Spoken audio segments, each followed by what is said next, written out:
Welcome to the Ask Brien podcast radio show, where you'll hear from some of the most successful founders and CEOs of businesses and startups, sharing their best advice for success and even some stories on how their mistakes actually make them even more successful.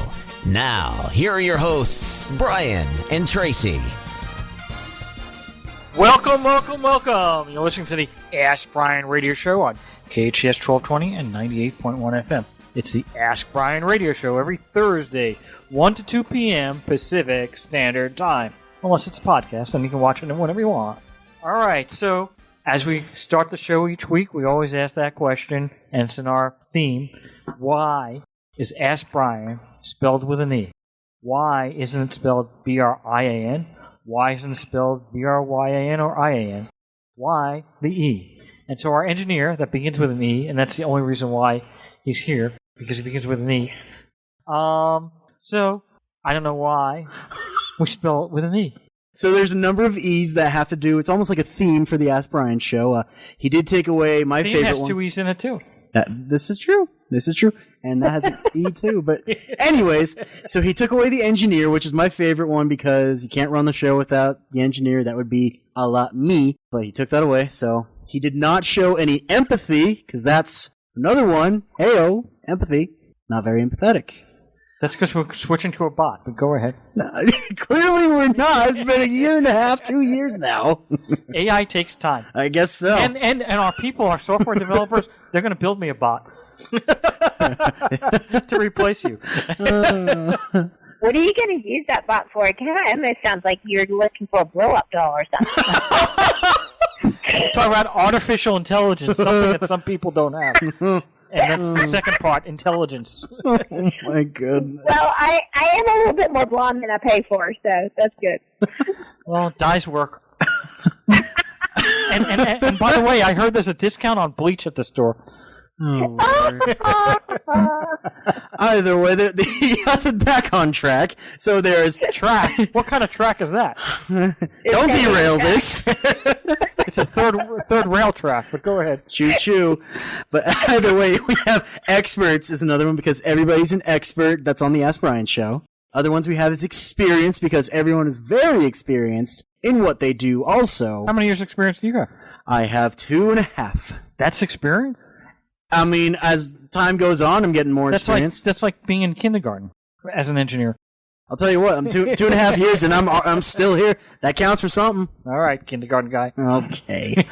And then we have, I believe he took excellent. So yes, because everybody's excellent. Then his two favorite happens to be, well, I'll just go with one. One's enthusiasm and the other one is excited. Oh, Lord. Traci, I was ready for that one, though. Yeah, you are. That cheers to the engineer for that execution of precise engineering. That has two E's in it. I need to stop. Yes, you do. And now, without any further ado, ADIEU. This is like Sesame Street, guys. Yeah, it's like the count. 1, 2, By the way, don't we have any music for that? Dun, dun, dun, dun. Traci, prepare yourself. Here we go.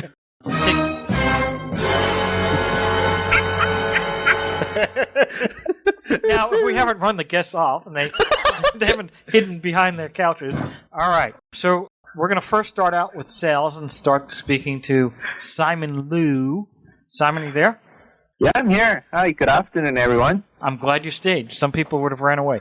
So, it is a very interesting experience. It's my first time on radio show, so I apologize to all the audience that are on the call. So really sorry if I'm not able to describe myself properly. Well, not every radio show is like this, so you have to understand that concept. So, first I want to start off. So, the name of your company is? Lyrid, just like the star above the cloud. And this is a cloud company? When I say cloud, we're talking about the storage cloud, right? Storage cloud, compute cloud, everything that bringing the business into a global platform require you to some sort of access the cloud, and we are part of that ecosystem. And prior to starting this business and being one of the co-founders, what were you doing prior to that? I met Handoyo, which is the CEO of the company, when we were in college. We both went through community college. We were both engineers. And he went into a deeper technical route. I went to engineer, but eventually transitioned to an MBA to go more focused on a business route. And before I do this full-time, I was a regional sales manager for Fortune 500 company, and I helped manage $1 million contract on enterprise software sales. So that was your lead up in your background. You were in software, and then you went to this product. Now, is this product considered software or storage? It's actually a mixture of ABB for cloud infrastructure and IBM Watson smartness. So it's a combination of making sure you get the best offer on the cloud computing and cloud storage and whatever needed in the cloud services. It's a shoppable environment that allows you to get the best deal, best performance, whatever you like. Now, my understanding of Watson, what I know, and I don't have the technical background that you do, that was more like an AI feature that IBM created that allows artificial intelligence, natural language, NLP, and that type of stuff. Is that how you're using Watson on your cloud to manage the storage, or no? I would hope that we are smarter than IBM Watson, because that's the goal, right? We are drawing some example here. So let me give you one very specific use case. Today, you create a software. Just say you wanted to create a credit score calculator that is global. And when you go from US to global, you need to start deploying servers, or you have to rent it from one of the big cloud provider, AWS, Google, Amazon. And they will then give you segment of their server that they have globally. And you just set up a computer there and wait for your customer to log in and access it. So companies are spending hundreds and thousands of dollars a month setting up all these services around the globe and waiting for your client to connect to it to just do a simple math, like, hey, what's my credit score? But where our IBM Watson smartness come in is we know exactly how many customers connecting from Australia, how many customers connecting from Thailand, and we use those data to tell you as a business owner, say, the most optimum location to deploy your compute brain or data center is right here in Singapore. And as your client grows, you don't have to have an IT person manually doing all this deployment. Today, the way dinosaurs do things is you have to hire a team of 10, 20, 30 engineers to just manage all these global deployments. With Lyrid, it's a completely automated software platform that allows you to go from one location to global completely automatically based on data and smartness on the AI to tell you where's the most optimum place to deploy this, so that your customer, no matter where they are at, will always have the best experience when they are using your software or your product online. So how is that different than a content delivery network that has service? When you say the word CDN is your level, your experience, I was so excited because CDN is for images. CDN is for video. We now have moved and created software in a CDN environment. So one of our patent pending technology is called Function Delivery Network. You see the play of the name? Yes. We are trying to take compute, math equation, or software, or big software, whichever you like, mirroring the CDN technology that wasn't there before. So you've expanded CDN, basically. Is that correct? Exactly. Yeah. Or an enhanced version of that. And you created that how long ago? Handoyo is the brainchild of this product. He's been building billion-dollar data center for almost 5-10 years. And he always asks himself, why am I constantly repeating the programming for one cloud and then do the programming for the second cloud, do the programming for the third cloud? So he planned this startup for 5 years, and he quit his job at 2019 and started coding this for 2 years. My name is Handoyo, by the way. I'm the CEO of this Lyrid. And I think you asked me, if you asked, where is this idea come from? And then it was actually about what Simon said 5 years or so ago, and I was actually building different deployments for scaling an application from one cloud to another. And I was looking at it, I was like, hey, why is it so complex? I mean, this is not any different from one cloud to another, And back then, there was only probably about 50 products or so per cloud, and the complexity rises exponentially for the past 5 years. and you can actually see the amount of products they produce and the amount of like marketing jargons and lingos they throw up every 3 months or so. And then I feel like it is so confusing for normal, regular people. I mean, for me, even the developer for me. And I think even for like a normal, regular people, that's even more overwhelming, And we try to make it as simple as possible. Don't try to go and we create like simpler interfaces between all these cloud vendors and automated all the deployments that we give to our end users. So who is your ideal end user? Ideal end users? Well, I mean, anybody that wants to develop in cloud and they want to scale out their business globally. They are our perfect, users because they know the value of a cloud, of like a scaling. But they kind of don't see any hey, what if I just put all my all my eggs in AWS or one cloud vendor, Just to piggyback on Handoyo's point, like when you are a startup, you came up with this idea. Just say you came out with an Uber app, but you don't really know where your user is going to be. And today's solution, what is offered today with, as Handoyo pointed out, all these other cloud companies that have 500 different part numbers, once you develop in them, you're stuck with them. But what if your client end up being in a different region? The best example I'd like to point out is China. China has their own cloud provider, and they only have Amazon. Now imagine that you have all your solution built in Google at day 1, and at day 200 or 300, you realize that, oh no, there's a lot of people using my product in China. Now you have to go back to the drawing board and start coding from scratch to make it work in one of those China cloud or work in the AWS cloud. But with Lyrid, we allow the customer focus on the development without changing their code and tell them, say, hey, look like all your customer is in Russia, look like all your customer in this location, and we automatically convert that language for you and make it work in that cloud. And as the demographic changes, again, you don't have to waste a lot of resources on your R&D or engineering, and click a button, and now it can deploy to a different region to adapt to your need automatically. The keyword is completely automated with the smartness of an IBM Watson.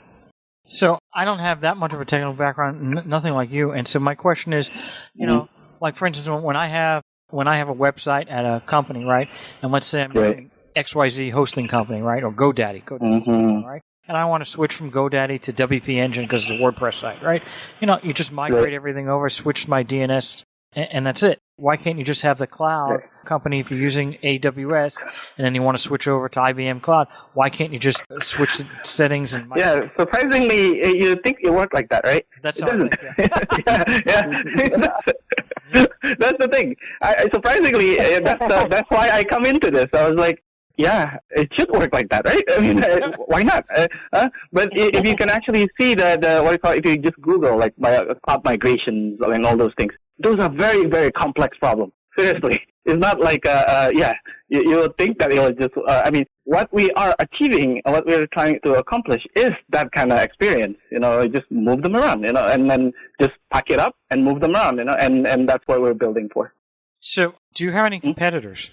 We do, and a lot of the competitors focus on a single cloud, especially the global distribution side. So there's a different type of solution that does global distribution, that does global multi-cloud. So there's a little bit of aspect of the competition in every single level, I guess, of the business. But most of them focus on a single cloud. One, even if they go multi-cloud, they need to have a lot of manual intervention. Number 2. And number 3 is that we manage a lot of the cost optimizations as well. There's not a lot of them that does that. Let me also chime in kind of the highlight. I'm happy to share that one of our competitors actually designed their solution incorrectly and end up kind of liquidating just because they didn't design their product right in the first place. Handoyo, with his 8 years of experience and his own hands-on experience building billion-dollar data center, he knew what the customer really needed. So we focus on making the product right at the first place by making it simple, making it automated. And none of our competitors, even today, have that whole auto-deployment part taken care of. They are so used to hiring IT people, doing things one step at a time. They haven't really seen the value that automation is the key of scalability. Instead of hiring a team of engineers in EU, a team of engineers in China, a team of engineers in US, just to deal with the bureaucracy or the requirement of the region, as you might aware, like data storage security, compute have to be calculated in EU if you are EU client. Lyrid is the only company, again, none of our competitors doing this feature, is allow you to use user policy to derive all those, to say, hey, look like this person is coming from a EU IP address or EU model of a smartphone. Let's have that compute done in an EU data center and completely automate that deployment process. So the next question I have is, on your patent, is it a provisional patent or is it granted, or what stage are you on there? And if you can tell me or not, you might not be able to tell me. It is a provisional patent because, again, Handoyo is wearing two hats right now. He's doing the CEO and the CTO job. It takes quite a lot of effort to get something as simple as a function version of a CDN into words. And on top of that, Lyrid is a very technical SaaS cloud infrastructure company. So we are very confident that no one can copy us. But we are working towards the patent since we already start the first step where we already have a provisioning patent. Well, when you say that nobody can copy it, I mean, companies like Google, companies like Apple, companies like Amazon or AWS, they can put 1,000 engineers on it, and they can look at your product and try to say, is there a way that we can automate it, right? So, what's the stop? This is where what makes us unique. It's true that today, if you are using Amazon, they do have all those features, but again, only working in the Amazon cloud. And if you go to Google, they are still working on it, and they could eventually develop it. But the key word is all these big players, they are focusing on making your life extremely difficult to go from one cloud to the other. Absolutely. But worse than us, it's like going into Google flight, and you can immediately look up Southwest Airlines, United Airlines, Delta Airlines. We give you a one-stop shop to check the cheapest price, the cheapest performance, or the cheapest cybersecurity requirements. And we allow you to have choice. Imagine you can only shop in United Airlines and they sell you a $700 ticket from LAX to Las Vegas. You'll be pissed off. But with Lyrid, at day one, you have all the choice. You have the Spirit Airline all the way to Delta Airline, whichever feature needs. Traci's going to be asking a whole bunch of questions regarding the operations and teamwork, etc., of the company. So, Traci, you're on. Yes. Great. So building a company like this, I mean, you guys are exceptional at what you do, but I'm sure you can't do it alone. Can we talk through the type of team that you currently have and what kind of team that you're aspiring to build? Yeah, we are very engineering, very engineering focused, especially when we first built it, like the first 1 year or so. And we have like a very DevOps engineers, like very deep knowledge in cloud and all those cloud computing and all those things.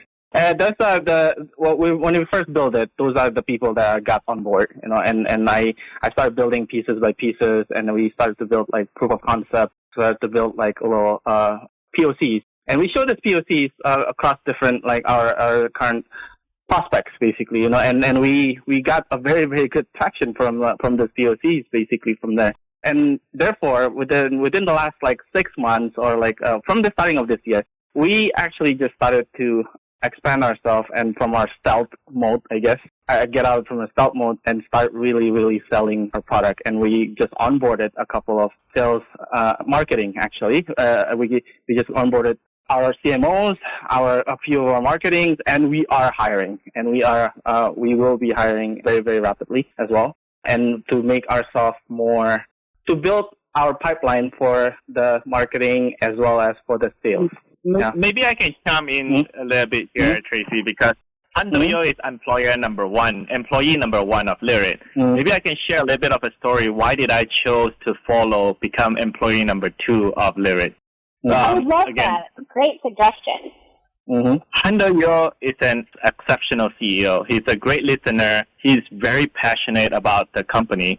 At the same time, he knows when he needs help, and he will basically raise his hand and say, at this point, I think we need to get out there and get more help.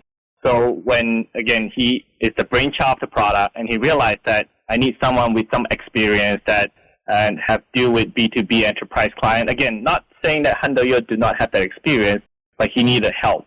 So he reached out to me and he asked me, say, Simon, what do you want to do when you grow up or as you pursue your career? And this is the first time that I've seen a leader that come to you and say, yeah, I'm the leader, I know everything, but I want to hear what you got to share. I want to know what is your dream. And he say, I can do that. I can structure your dream into Lyrid and let you wake up every morning, feel very passionate, doing exactly what you feel like doing. And Handoyo deliver his word. Every part of the step, when I'm frustrated, he will step up and make sure that I continue to feel driven every day. And he always tell me, what makes a successful company is two elements. Great, amazing product, driven employee that they enjoy doing what they're doing every second they are on the clock. Well, that's very important for any organization to scale to the level that you guys are headed towards, is to have an amazing leader and to build an exceptional team. So when you're looking for these team members, what characteristics are you looking for in some of your executive offices and just your team in general? What sort of traits are the things that are standing out to you for a new hire? The one that I'm actually interested the most is actually, I actually asked this a couple of times before, and it's their curiosity. It's actually very, very, it's hard to gauge, basically. It's hard to pinpoint to one characteristic, right? But I view curiosity to be very, very important. It's their willingness to learn, and it's their willingness to actually open their stuff into a different kind of settings, So when you're curious about something, you're very exposed, I guess, and when you're exposed like that, you're kind of in a way that willing to learn a lot, basically. So that's the one that I view as the most important. I personally think that is the most important. And it's not about are you very, very technical or not? I can teach people how to do that. But the amount of if you're willing to learn or not, or if you're willing to, are you curious enough to do X, Y, Z, I think I can share two persona. And just to be very blunt to all the radio audience, that when I joined Handoyo, I do have, again, enterprise software sales experience, but have zero cloud knowledge. I know the big word, AWS, cloud. That's the extent that I know. And I guess that's what Handoyo saw in me, that he knew that I'm the type of curious person that will research till 2 in the morning when I find an interesting topic, that he decided to pick me to his number 2 man. And just also to give you another example, in terms of a diversity of our hire, we have veteran on our company. His name is Brian Rosa. And again, he spent most of his time in Afghanistan deployment. He spent most of his time doing things that are non-cloud related. Now that he's done with serving the country, he wanted to build his own career. And typical veteran, they are a little bit on the older age group or more experienced age group. And a lot of the company like Google or Amazon, they only want to hire the young kids to 22 years old. But as Handoyo pointed out, he wants to hire someone that is disciplined, driven, and curious. And we take on this engineer, even though he's a little bit older, but we train him from ground zero because we felt like those are the right type of people. No, I feel like the age is not a factor, basically. It's not, as long as you have that kind of characteristic, driven, curious, and all those things, like age, sexes, and all those things, those are not important, basically. And I can teach a lot of, if they can actually learn and like a sponge, it's very, very, it's very insignificant, all those stuff.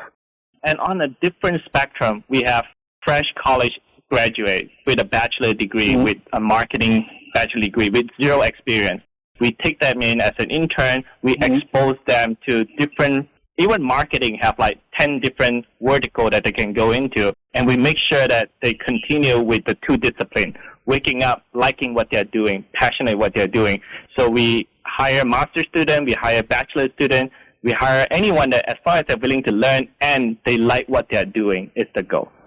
Well, and I just want to compliment you because the leadership of an organization is critical when you walk the walk and talk the talk. And when employees can see by example, they may not have experience in the field necessarily, but if they can emulate a really good leader and learn from a really good leader, then you have a very successful long-term relationship with your employees. And I think that is really evident that the two of you are working together in that way, and you're setting a good example for the new hires that will be coming your way.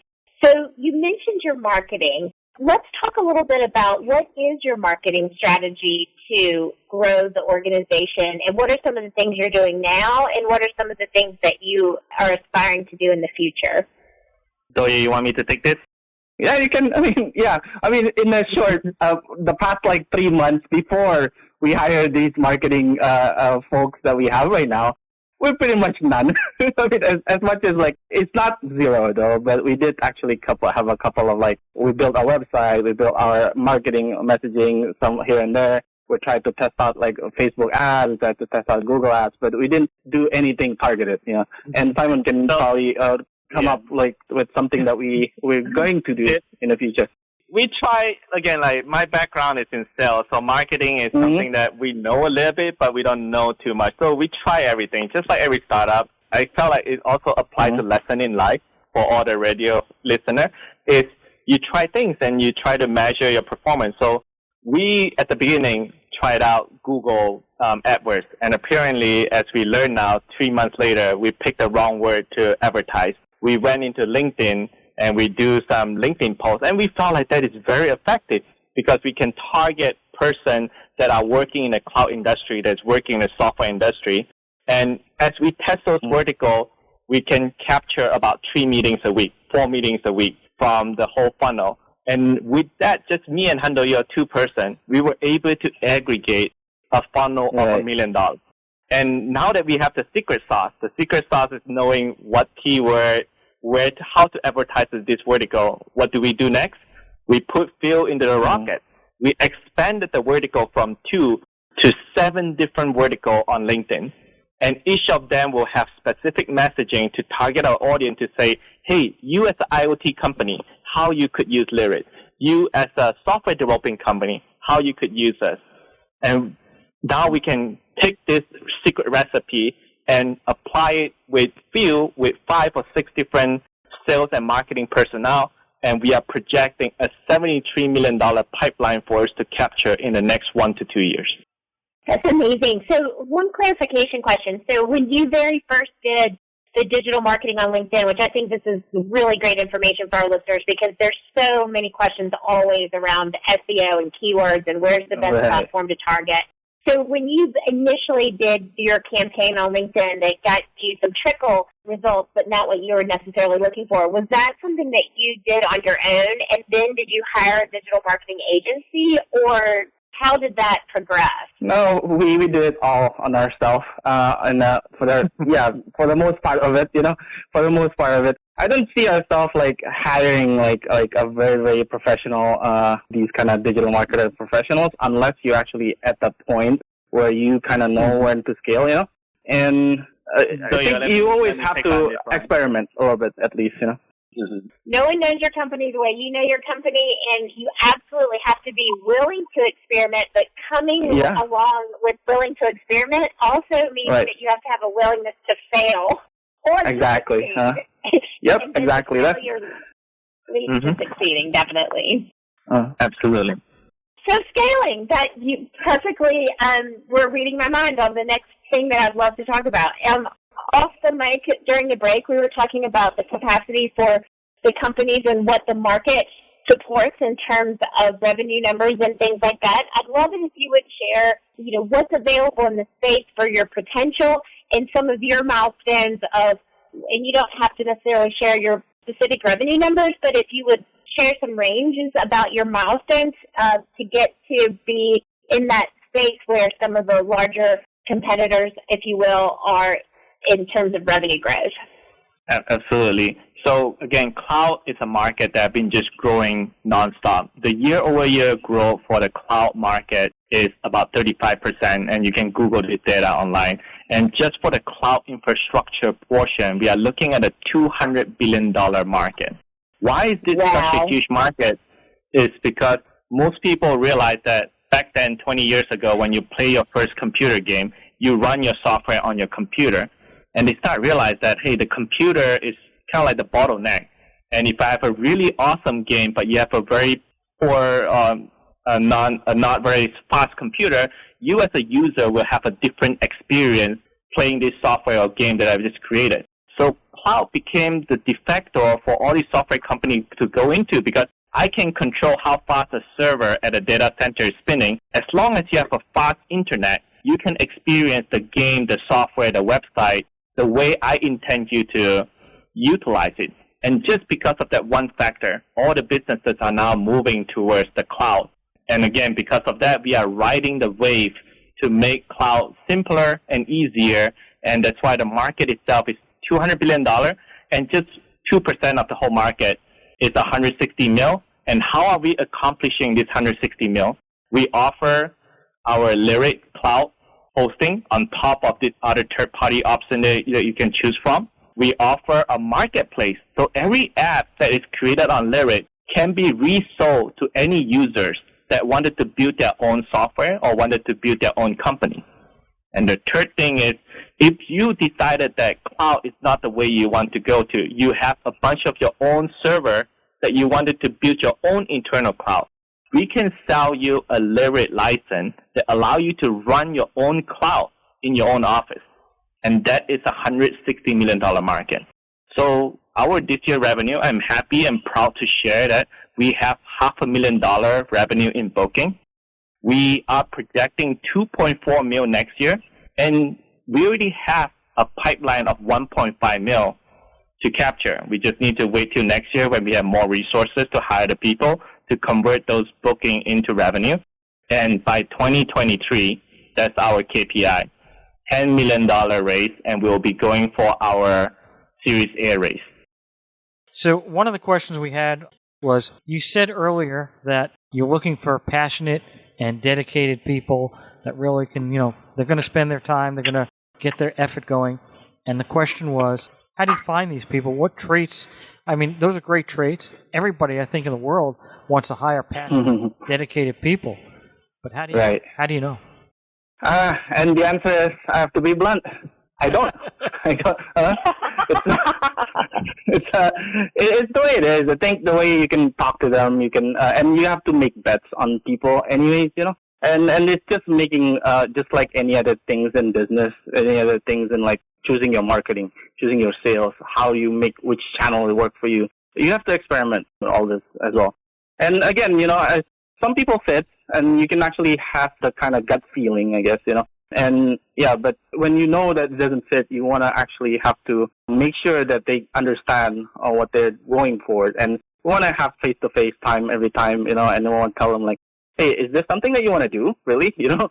Maybe you should try something else, And those are the kind of things that I usually, I meet with them every week. Every single one of them. Simon is the most probably, yes. But this is the kind of things I talk about with a lot of different people. If they're really not happy, then why you shouldn't do it, But Lyrid is always a growing company. I always tell people that Handoyo and myself interview to say, if you end up, you thought that you like coding and you did this for 3-6 months and you didn't like it, there's sales, there's marketing, there's human resources, there's event planning. Lyrid, we need help. So as long as we can find you something that you enjoy doing, we would like to have you continue join us on a journey of building an $8 billion company in the next 3 to 4 years. So when people are interested in your services, they go to your website, and the question is, do you offer demos, do you offer free trials, or how does that work? Yes, we do offer demo, and just go to our site and contact us over at hello@lyrid.io. We can actually set you up with a demo. We can set you up with how to use the platform and how to effectively use the platform and how successfully deploy your application to the platform. And spell that L-Y or L-I? Lyrid, Lyrid, Lyrid.io. And then do you offer free trials?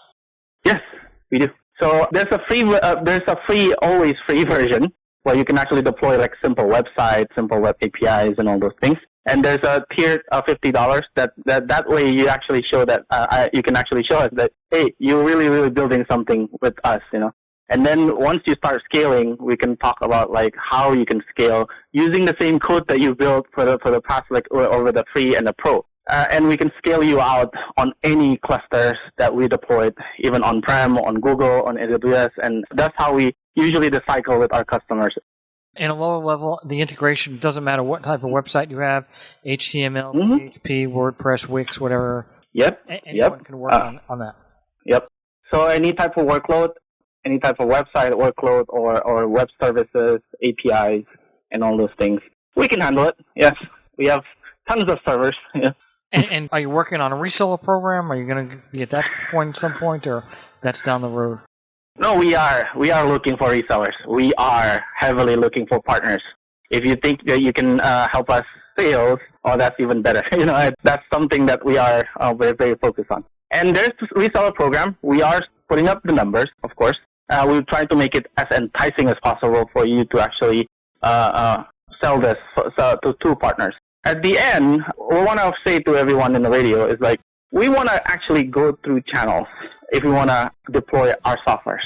So we don't want to own the whole thing, if that makes sense. So anybody that wants to use the platform to actually sell their products or to use the platform to sell other people's products is actually something that we're looking for. I didn't mean to interrupt, but we got to go. Thank you very much, KHS 1220, 98.1 FM. If anyone has any questions, wants to contact Handoyo or Simon. Handoyo, yes. Yes. You can send them an email at lyrid.io. Thank you for tuning in to the Ask Brien radio show. You can listen to us every Thursday on KTHS AM 1220 and FM 98.1 or via Facebook Live or anytime wherever you listen to your podcasts. Visit AskBrien.com to join the conversation and ask us your business questions, and we'll answer them on our next episode. That's AskBrien.com.